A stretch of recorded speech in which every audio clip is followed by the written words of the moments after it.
are having a wonderful day. Today we are going to be doing a floral design that also has a bit of line work. So if you feel like recreating this look, don't feel pressured to make it perfect.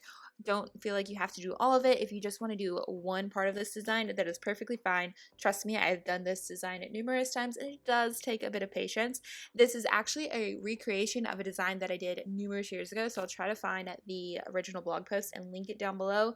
But today we are using basically the whole China Glaze Trolls Collection. The first one is called Darlin. Then here we have No Holds Barb. Then this sparkly pink is lovely and it's called Pink and Poppy. The purple is called Funky Beat, which I absolutely am obsessed with this one. Then this light one is Chill in Symphonville. Like I said, it wasn't my favorite at the beginning, but I'm loving it for art. Then we have Can't Stop Branchin, and the last one being the chartreuse one called It's All Techno. The only thing I left out was the glitter, which is called Glitterific. So for this design, it is more complicated, so I kind of skipped the painting my nails white part, and we're going right in. So I have started with a base coat, white nails, and I am now using Pink and Poppy, and I'm creating flowers. I'm doing it similarly so as to the video I did, I think it was yesterday that I posted, where I'm doing like a whole bunch of C shapes and they're kind of connected, starting with kind of a dot or a circle in the middle, and that is what I'm doing to create my flowers. And I'm using like my middle finger as the main nail art nail, and then I'm doing half of my fingers next to them, which you'll understand later, or you will already understand from the preview of this video. But now we are doing another shape of flower, kind of just a sporadic, kind of like a star. And this is called No Holds Barb, so it is a reddish shade, so you could use any sort of red polish at this point, or red acrylic paint if you would rather. This would be a much easier design to do with red acrylic paint, but as you can see, I did about 1 on the supporting nails and 2 on the main nail. The next part was onto orange flowers, and for this I used Darlin and a small dotting tool and just put these little clusters of the orange flowers using the dots. So kind of like the shape of a little daisy. No, not a daisy. I don't know. I'm not good with flower names, but I think you get the point. Little cute flowers.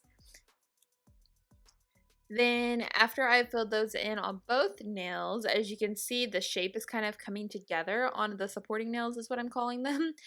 And now I'm going to move in with the teal called Can't Stop Branchin, and I'm putting a big kind of star-shaped flower, which later we are going to go in and detail these flowers with dots and put centers in them. So if it looks weird at this point, I would agree. It does look weird, but it's going to look better as we add more details.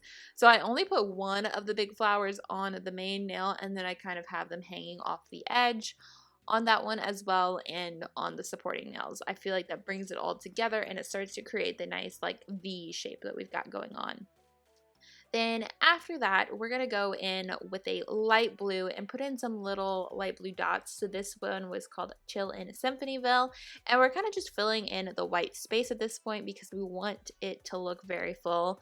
I'm kind of calling this like my wildflower nail art look. I mean, they're not necessarily wildflowers by any mean, but I think it's just fitting for some reason, and I have like that title on my brain because the song comes out this week that I'm super excited about called that. Anyway, after we've got that part done, it is time to go start putting in the centers. So on the orange flowers, I'm actually putting in a purple center, and I'm using a Funky Beat and a very small dotting tool and putting just 1 little dot in each of the centers of the orange flowers. After that, we're going to move in to doing the centers of one of the other flowers, and for this I'm actually going to go ahead and actually take that back. We're moving on to the leaves. And for this, I'm using the chartreuse green called It's All Techno, and I'm not actually making leaf shapes. I'm using the dotting tool and kind of making a green-like lines. They're kind of blobby. They're not perfect by any means, but it's giving you the illusion, and it's filling in the nail in the white spaces and making it look more cohesive, because most flowers would also have some greenery going along with them. So I feel like this really kind of makes the nail, and once you get to this point, it definitely feels like it's coming together, which I absolutely love, because that is like one of the best parts of nail art, is when it comes together.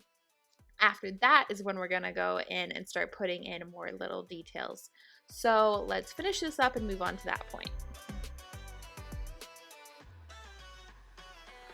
Okay, so we now have that officially done. I'm going to move it in with a really small brush, and I'm using a light gray, not a light gray, a dark gray acrylic paint, and I'm putting in like little clusters of little dots in the turquoise flowers, and for that I am basically doing about 3 or 4 dots, just depending on how much space we have or how small your brush is.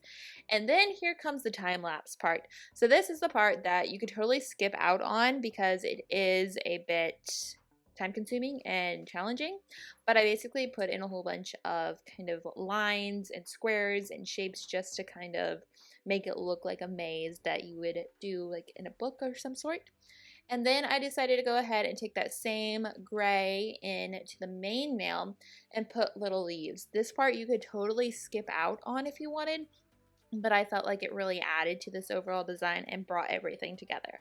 So again, that part's optional. The whole thing is optional. You don't have to do the dark part. If you like the floral, you could totally do that on just one nail, add a glitter accent, do some colored nails, and just have a lot of fun with it. Or you could go this more like geometric plus floral pattern. Either way works. And then after you're all done, you want to then put on your choice of top coat, because after all that work, you definitely want to protect it. So before this, I would highly suggest making sure that you're using a top coat that is not going to smudge or make anything bleed, because that is one of the worst feelings when you've spent all this time on a design and then it smears your art. So for this, I have decided to put on a matte top coat, and today I used the Sally Hansen Big Matte Top Coat, which you can get pretty much anywhere that sells nail polish. I feel like Sally Hansen is a pretty easily found brand. So I think you can get it online too. You don't have to leave the house. There is this design. I hope you guys enjoyed it. I know this was a longer nail art video than usual, but I had a lot of fun with it. I love these sorts of designs. They take a lot more time, which is why I don't do them much anymore. Plus, after a while, doing a lot of this detail hurts my hand, but in the end, it's all worth it because it's a really fun and happy design to wear. So I hope you guys enjoyed this. I hope you're having a wonderful day, and I will see you guys back here soon for another new video. Bye!